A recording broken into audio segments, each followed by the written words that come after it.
Olá, galera. Aqui quem tá falando é o Luan. E hoje a gente vai falar sobre uma série que eu amo. Eu tenho que me apresentar, né? Eu sou o Luan e eu amo iogurte. Boa tarde, pessoal. Meu nome é Lucas e eu tô muito feliz de estar aqui falando com todos vocês mais uma vez sobre uma série que me deixa extremamente empolgado. Vai ser muito legal conversar sobre isso. Fala, galera, aqui é o Matheus, eu sou da Igreja de Grajaú e legal. Oi, gente, aqui é a Mari e eu já peço desculpas porque eu cheguei 15 segundos atrasado. Eu prometo que da próxima vez eu vou melhorar, eu prometo. Bom, galera, pra quem não sacou as referências, a gente vai falar de Brooklyn Nine-Nine, uma série que eu amo de paixão.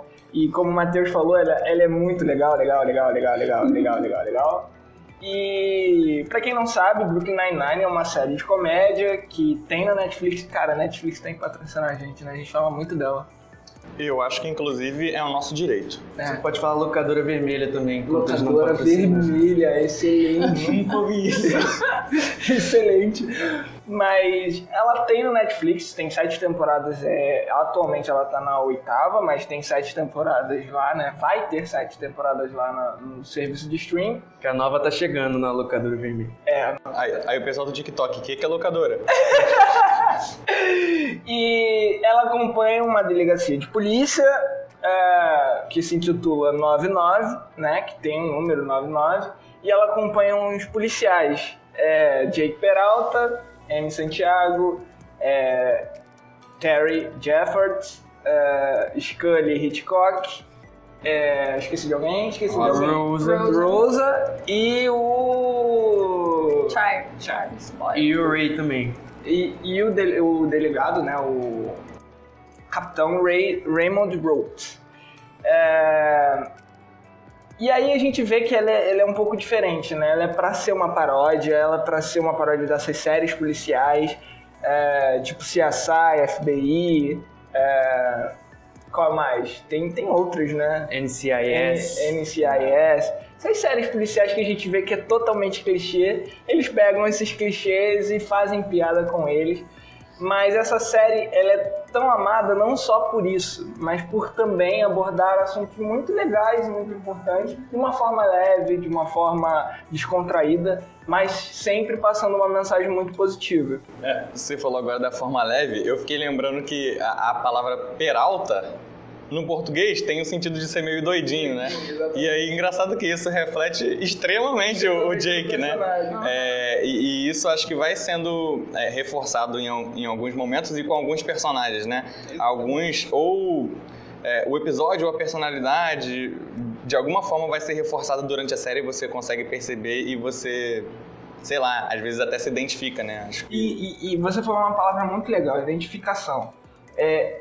O importante dessa série, muitas pessoas sempre falam comigo, que tipo, quando eu não gostei dos primeiros episódios, eu achei muito bobo. E aí eu sempre falo, gente, dá uma chance, porque a série, ela quer fazer você se identificar com os personagens. Você sempre vai se identificar com pelo menos um deles. E aí, quando você se identificar, você vai começar a gostar dos personagens e você não vai querer soltar mais. E é bem isso que a gente vai comentar um pouco hoje, porque a gente vai vai falar sobre um personagem específico dessa série que é muito amado. Ele é amado já por ser ele, mesmo fora do personagem. O ator já é amado por nós brasileiros. Mas eu vou dar a palavra ao Matheus aqui que ele quer falar e depois vocês vão entender o porquê eu falo que ele é amado por nós brasileiros. Não, eu só ia falar que é interessante como os personagens são extremamente caricatos nessa série, né? Eles são... Você vê ele e você fala, isso aqui é típico da Amy, isso aqui é típico do Jake, né? Exatamente. E nas primeiras temporadas isso vai sendo muito bem desenvolvido e com o tempo você vai vendo como a relação entre eles vai quebrando um pouco, vai transformando um pouco essa natureza inicial deles, né? E a gente acaba... Por eles serem assim, a gente acaba se sentindo amigos, né? Porque a gente conhece eles desde o começo.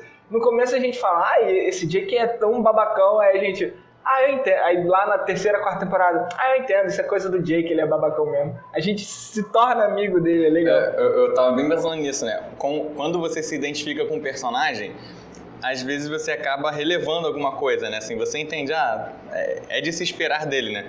E aí, engraçado, eu não terminei de ver a série, né? Inclusive, na verdade, eu parei, tô bem atrasado.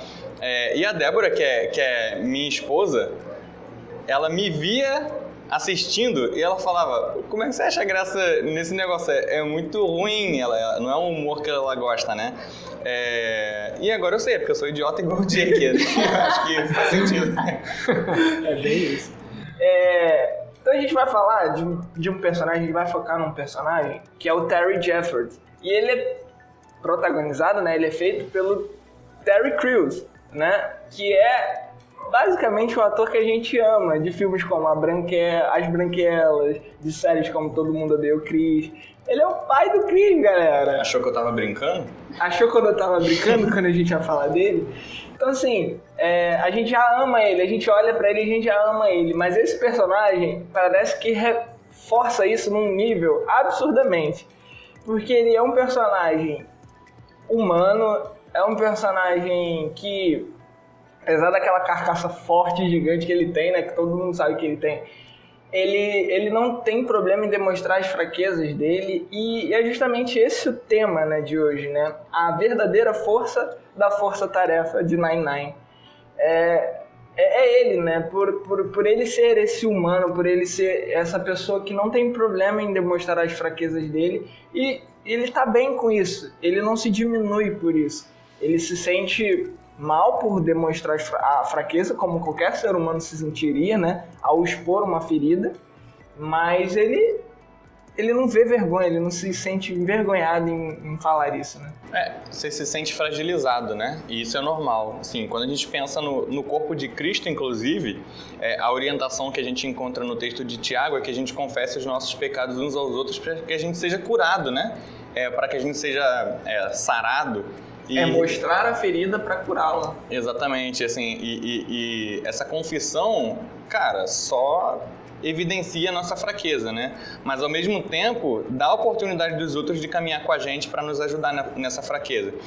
Olhando todos os personagens assim que eu me lembro dele, né, do Terry Crews, inclusive eu assisti um one shot dele jogando RPG. Olha que legal. Dele fazendo um bárbaro que é bem parecido com todos os personagens que ele faz. Me parece que o Terry é o mais próximo do ator de verdade, né? É o personagem mais próximo do ator. Eu já vi muitas entrevistas dele e dá pra ver claramente que ele tem esse corpo todo, mas ele tem um lado que é mais sensível mesmo, né? E é curioso, né? Não, eu ia falar isso porque tem algumas entrevistas que o pessoal fala que esse personagem foi feito pra ele, por isso que tem o nome dele, né? Que legal! E tem algumas coisas interessantes que ele mesmo fala, assim, do personagem, que, por exemplo, o Terry, ele não sabe muito dizer não, ele tá querendo sempre agradar alguém. Quando alguém implica com ele, ele fica, eu preciso agradar essa pessoa, eu preciso cuidar dessa pessoa. E ele fala que ele é assim também, né? Ele tem toda uma característica de querer cuidar, de querer ajudar. E a gente vê isso nessa série, de que por causa disso todo mundo quer contar com ele, todo mundo quer a ajuda dele pra alguma coisa, todo mundo sabe que ele é uma pessoa muito confiável, né? Exatamente. E aí, contando um pouco mais sobre a história, né, o Terry Jeffords é um dos melhores policiais da delegacia de 99, o primeiro policial ali, né, da delegacia no quesito tiro, né, ele é o melhor atirador da delegacia, só que tem um problema, ele tem um trauma. Como lá nos Estados Unidos tem muito esse negócio do trauma pós-traumático, né? O estresse pós-traumático. Aqui a gente chama de quarta-feira, né?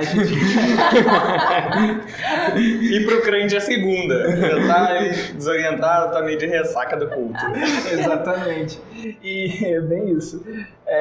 Lá eles têm bastante isso, né? E o Terry, ele tem mais ou menos isso. Numa das missões dele, ele, logo após dele ter filhas, né, gêmeas, ele ficou atemorizado com a ação policial, né, no ato de ser policial, de defender os outros, com medo de não ver as filhas crescerem. Então, ele sofreu um trauma, e até uma cena bem cômica da série, né, dele lá na loja, atirando nos manequins, todo cheio de medo. E a série aborda isso de uma forma como a gente falou, leve, humorada, mas é uma coisa séria, né?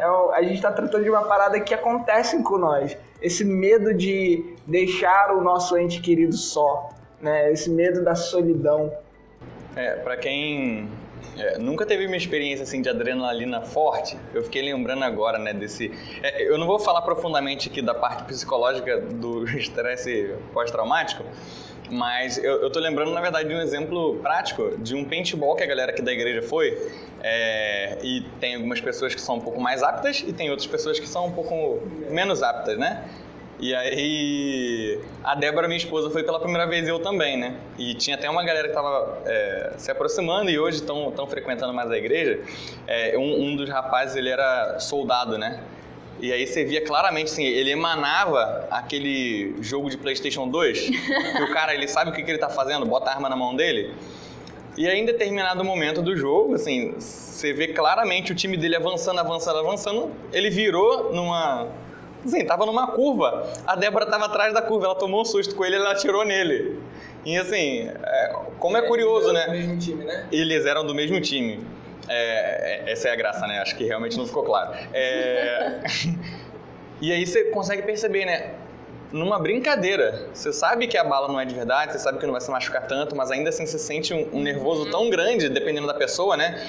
Que você se surpreende com a própria atitude e você faz algo sem pensar. Imagina numa situação que você pode perder a vida, né? E aí a gente brinca, é mostrado de forma bem engraçada, mas como isso pode ser sério e realmente faz todo o sentido de ter traumatizado a vida dele, né? E o mais interessante, olhando pro Terry, é que ele é um cara que eu acredito que não deveria ter medo de nada, porque você olha pro porte dele, você vê assim, pô, esse cara aqui é um Hulk. Tem 2 metros de altura, 50 quilos só de músculo. Exatamente. E ele olhar pra família, né, ver a questão do coração dele, muda tudo. É como se ele olhando pra quem ele é por fora não fosse suficiente, né? Exatamente. E é engraçado que você fala isso, e não é só esse âmbito de sensibilidade, né, que a gente vê nesse personagem. Ele é muito sensível, e aí a gente vai, no decorrer da série, a gente vai vendo que ele é um pintor, assim, à la Picasso, porque ele é muito sensível, e as pessoas... E ele começou fazendo retrato falado, e depois tu vê ele pintando obras lindas e maravilhosas. Caramba, eu tinha esquecido dessa cena, e aí eu fiquei pensando, ele é pintor? Eu não cheguei nessa temporada, mas agora eu lembrei... Assim, eu tive a visão dele virando e mostrando o quadro bonitão. Eu falei, o quê?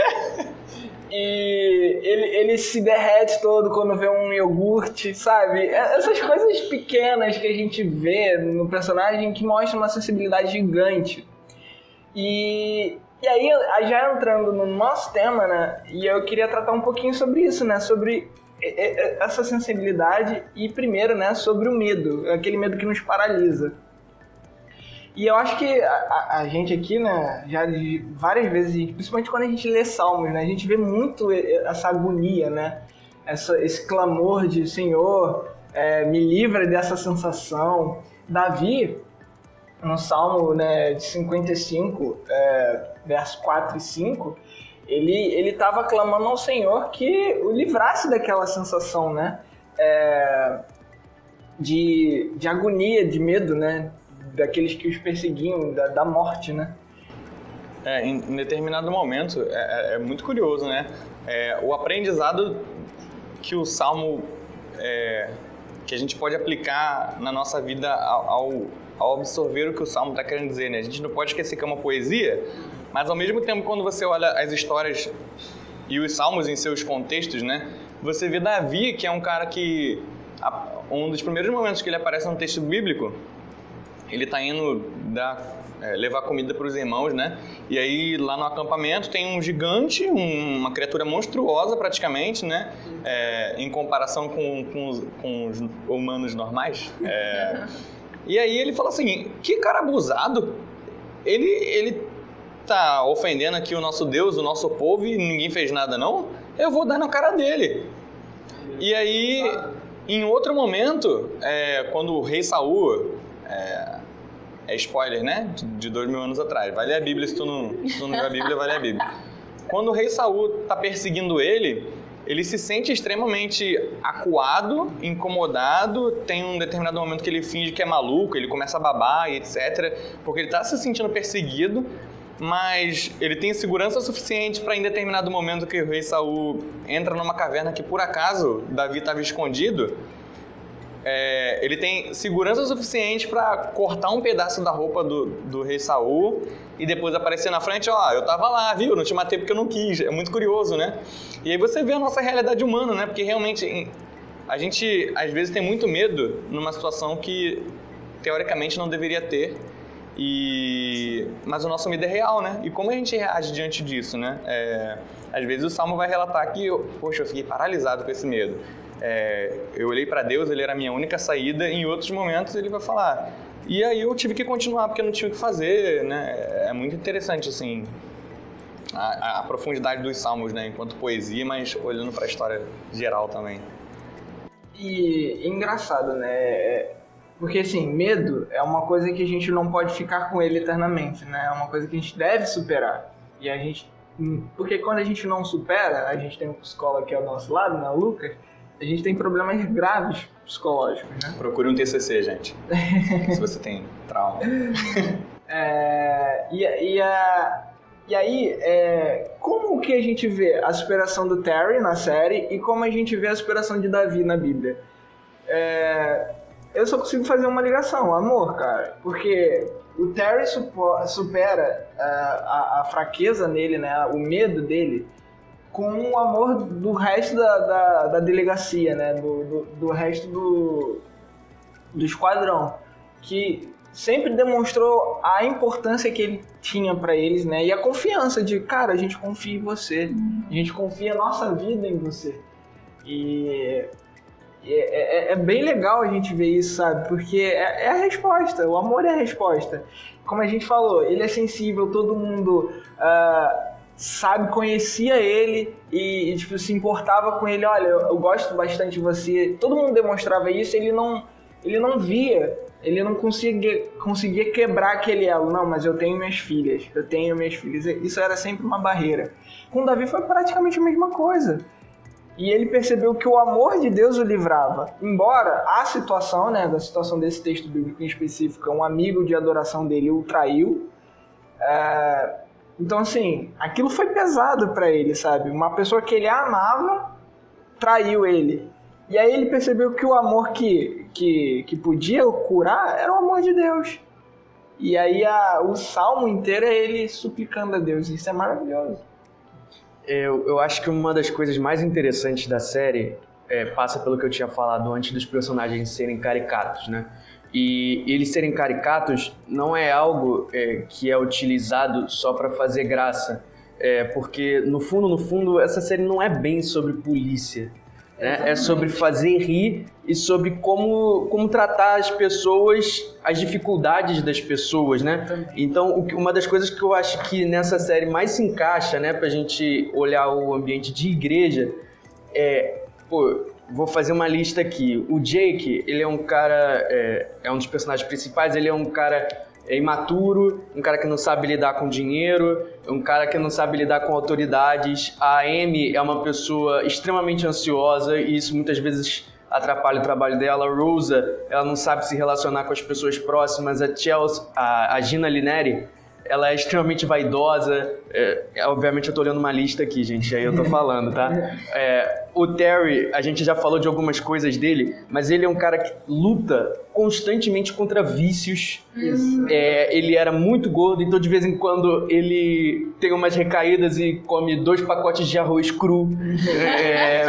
Não lembrava disso. O Boyle é um cara que tem dificuldade de ter personalidade própria e aí se apoia em outras pessoas. Inseguro. Extremamente inseguro. O Captain Holt também, muitas vezes ele tem que deixar uma postura de superior, de altivo que ele tem de lado. Então, assim, na igreja a gente também muitas vezes vai conviver com pessoas que não estão prontas, sabe? Exatamente. Pessoas que não estão prontas, mas que são chamadas para, vivendo juntos, apoiarem uns aos outros, né? esqueci o nome No da caminho palavra serem agora. transformados. Né? Exatamente. E Tem um ponto de ligação, é porque tem uma palavra bíblica, pô. Suporte? Suportar. Pode ser suportável. Não, mas é tipo assim, de você corrigir a pessoa. Exortar. Exortar, Então você... Muito obrigado, gente. Isso A gente tá aqui aqui... por você, cara. Nós somos um time. Isso aqui, pô, a pessoa tá aperfeiçoada na Almeida Revista Atualizada. Isso aqui é só a gente que usa mesóclise. Mas é isso, cara.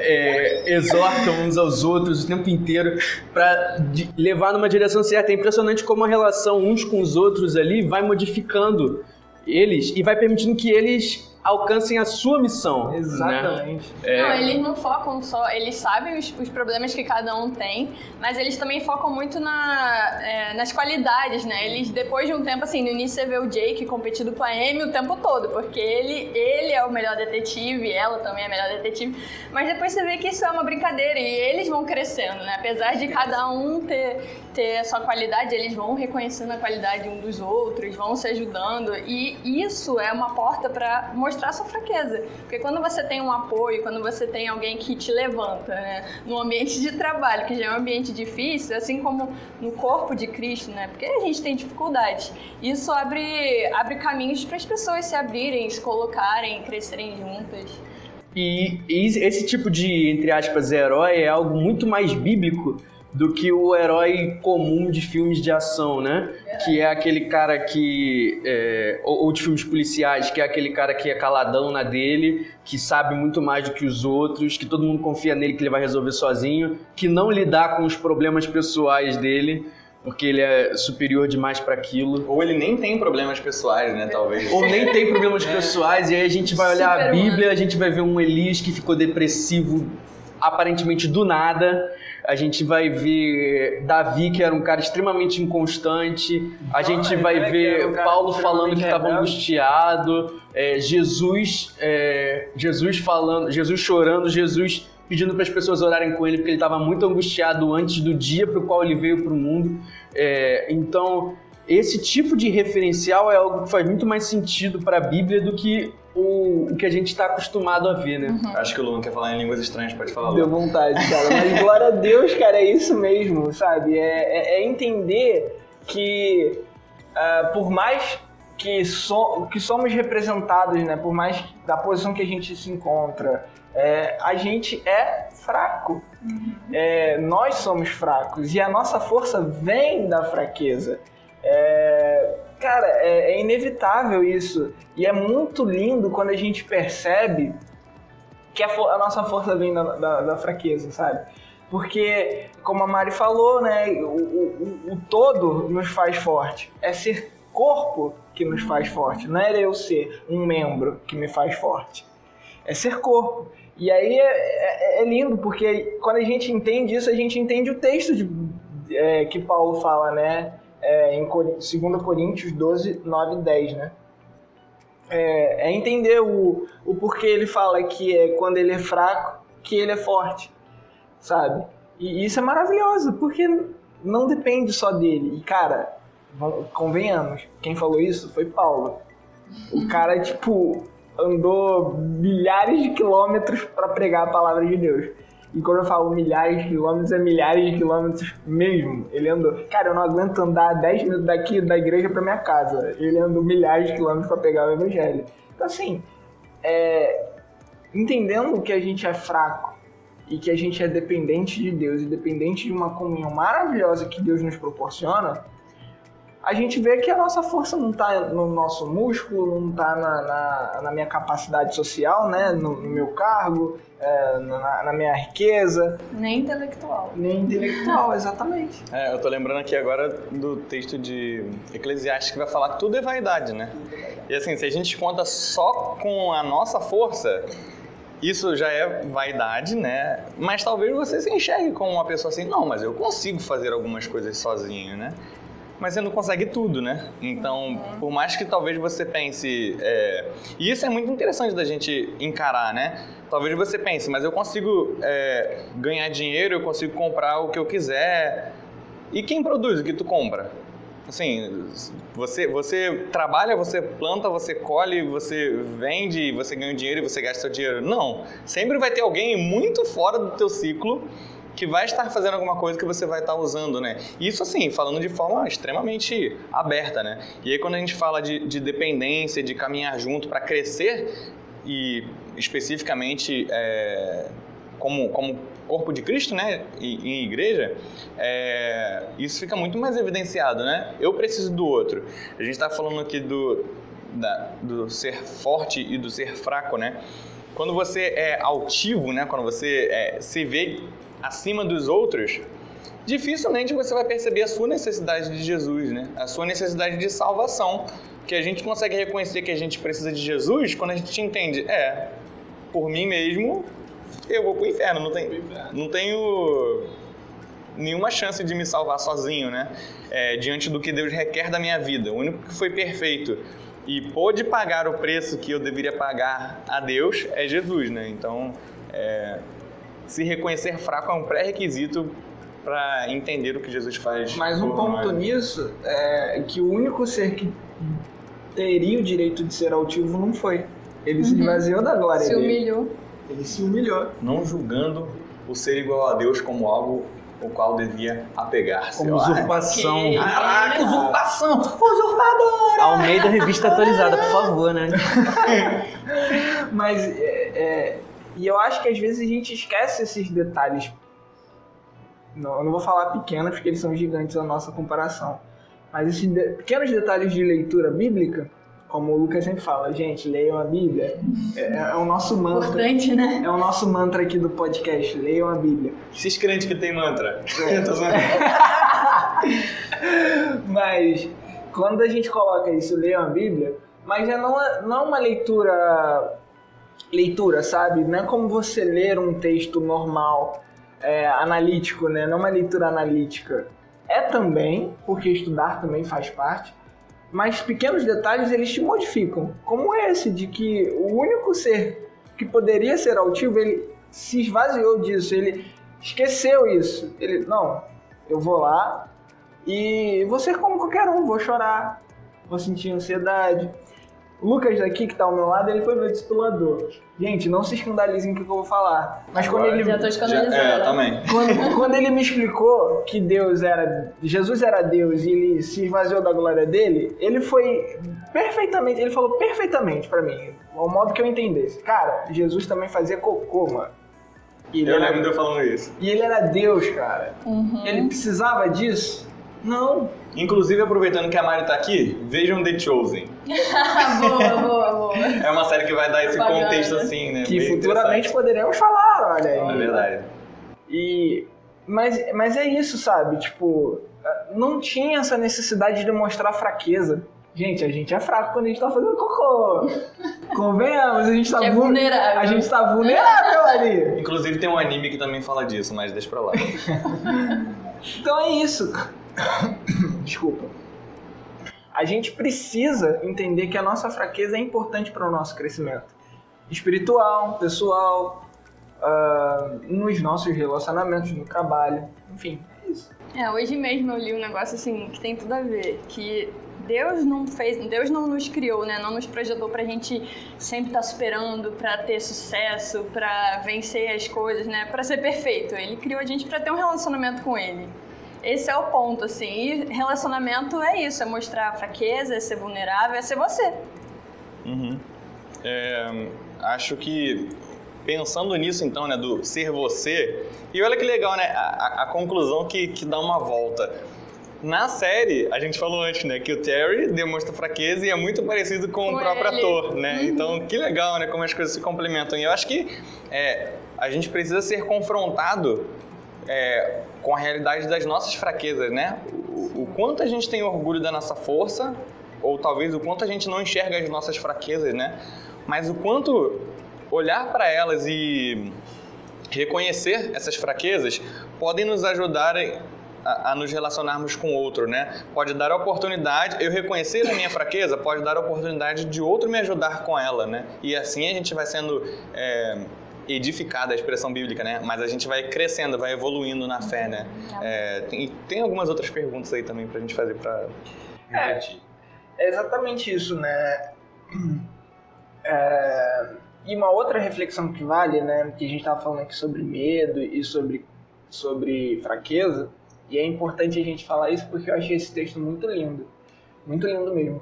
Às vezes eu fico me pegando assim, lendo um texto do livro e falo assim, nossa, que beleza, né, de texto. Ele é tão bonito, ele é tão inspirador, e a intenção não é que ele seja um texto de autoajuda, né? É reconhecer o quanto aquilo é belo aos seus ouvidos. E o texto de 1 João 4, versículo 18, para mim é muito belo, muito, muito belo. Ele diz o seguinte: no amor não há medo. Ao contrário, o perfeito amor expulsa o medo, porque o medo supõe castigo. Aquele que tem medo não está aperfeiçoado no amor. E aí, ele conclui que a gente fala, né, de superar os seus medos e entender que a sua fraqueza, que faz parte do seu medo, mas também é importante para você. E ele conclui que o amor supera isso, sabe? Que, ele expulsa isso aí que você tá sentindo. Só o amor. E aí a gente percebe isso na vida do personagem, né? Do Terry, que com o amor do esquadrão, com o amor do Jake, com o amor da Rosa, com o amor da Amy, do capitão, ele superou os medos e tá de volta aí na trilha policial, né? Voltou a fazer trabalho de campo, né? Que antes ele, com medo dele, ele só ficava na administração, né? Ficava só no escritório. Então ele voltou a ser o melhor atirador da 99. Virou tenente. Então assim, ele progrediu graças ao amor. E assim, a gente viu isso também na vida de Davi. Davi superou seus medos em amor, né? Com o amor de Deus, né? E daqueles que o cercavam. E a gente vê o resto do texto, as maravilhas poéticas que ele descreveu no restante dos salmos, né? Que são coisas lindas, maravilhosas. Que a gente vê que é uma pessoa que passou por um momento de dificuldade, de ansiedade, de medo, de fraqueza, e superou isso. É perceptível a trilha, e a gente fala isso quando a gente lê a Bíblia. A Bíblia ela é sempre uma narrativa progressiva, né? A gente tem que entender a Bíblia como uma narrativa progressiva, principalmente no Antigo Testamento. Ela vai progredindo, ela vai, se fosse no cinema, né, ela vai desenvolvendo o personagem. Porque é assim, as pessoas têm de demonstrar suas emoções, suas dificuldades. Mateus citou Elias. Elias, cara, era um profeta que fazia uma coisa assim, com autoridades absurdas, né? E ele sofreu, mas ele também superou. Isso eu tenho certeza. Tanto é que no Novo Testamento, quando tem a transfiguração, quando aparece lá as pessoas, quando veem as pessoas, os discípulos relatam que viam quem? Elias. Pela figura que ele era. E a trajetória dele permitiu que aquilo acontecesse, né? Dele ser esse herói, como o Mateus falou. Não um herói de hollywoodiano que não tem defeitos. É um herói. É um herói real, né? Às vezes a gente se esquece dos heróis reais, assim. Eu gosto muito de rap, né? E aí o rap, geralmente, ele traz uma realidade muito suja e joga na nossa cara, mas não é porque ela se faz suja. É a realidade que é, né? Então a gente encontra muitas fraquezas e muita sujeira na realidade, né? E aí eu tô lembrando, teve uma música que tá na minha cabeça aqui, falando de mulheres marcantes, né? E o quanto algumas pessoas exaltam algumas mulheres por causa de algumas coisas muito, talvez políticas, que elas fazem ou que elas fizeram, e ninguém ressalta como heroína aquela professora que entrou na escola que estava pegando fogo para salvar as crianças, né? Poxa, ninguém, é claro que entre aspas aqui, mas o que é uma heroína de verdade, né? O que é um herói de verdade? A Bíblia traz pra gente o símbolo de herói, né? Aquele que foi o nosso salvador, como o Mateus falou, ele demonstrou fraqueza em vários momentos. E caramba, na vinda dele pro mundo, ele estava lá no lugar onde os animais comiam. Assim, isso não é um berço interessante. Indigno, né? É Pra quem indigno, ele né? É um lugar sujo, é um lugar fedorento, é um lugar de miséria. Não tinha espaço para ele num lugar minimamente apropriado, né?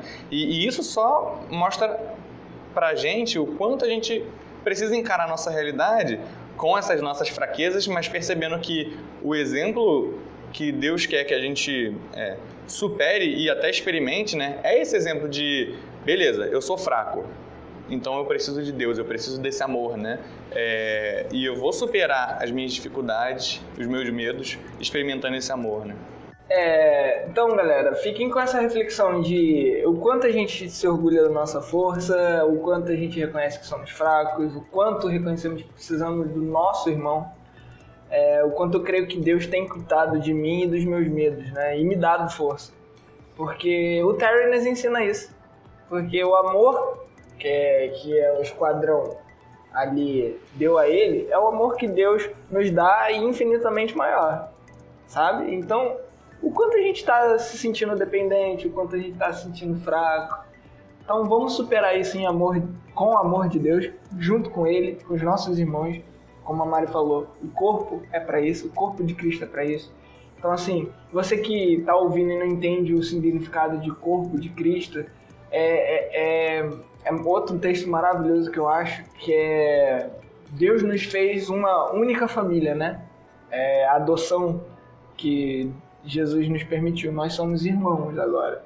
E numa família, a gente sabe que, né, grupo de família, a gente vê, sempre tem problema, sempre tem, mas um ama o outro e um ajuda o outro. Isso é o significado legal da família, né? É o fraterno que a gente ama. Então, assim, Deus nos adotou a família dele e tornou a gente um corpo único, né? A igreja de Cristo é um corpo único. Então, um ajudando o outro, em amor, né, com esse amor de Cristo, a gente supera esses medos, essas fraquezas. Então entendo, quando eu falo que a gente é um corpo, a gente não é mutante nem nada não, é só isso, tá? A gente é uma grande família única. Eu falo isso porque o nosso pastor já contou várias vezes que achavam que os cristãos eram canibais pela Santa Ceia. Então é bom exemplificar essas coisas para quem não entende. Né? E talvez você esteja numa reflexão mais profunda, e isso é muito legal, né? Mas pode ser bem crítico. E você está pensando, mas eu nunca experimentei um amor assim, né? Ou então, poxa, eu amo, eu sei que eu sou amado, mas não me parece suficiente para eu ter coragem de mostrar minhas fraquezas. O texto bíblico vai te convidar a conhecer o amor que te constrange, de tanto que você é amado. E quando você olha para você, você percebe, eu não mereço, e ele continua me amando. Então, como eu sempre falo no final, né, de todo podcast, leia a Bíblia. E encontre esse amor. E encontre e experimente esse amor, assim, é uma oportunidade, né, de encontrar um amor tão grande a ponto de você nunca vai se sentir à vontade para expressar sua fraqueza, mas você vai entender que faz sentido, né? E você é transformado enquanto isso. Alguém quer dar um último recado pra gente finalizar? Nine. Legal. Mas é isso, galera. A gente fica por aqui. Muito obrigado por continuarem ouvindo a gente fala umas abobrinhas aqui, mas é sempre em amor.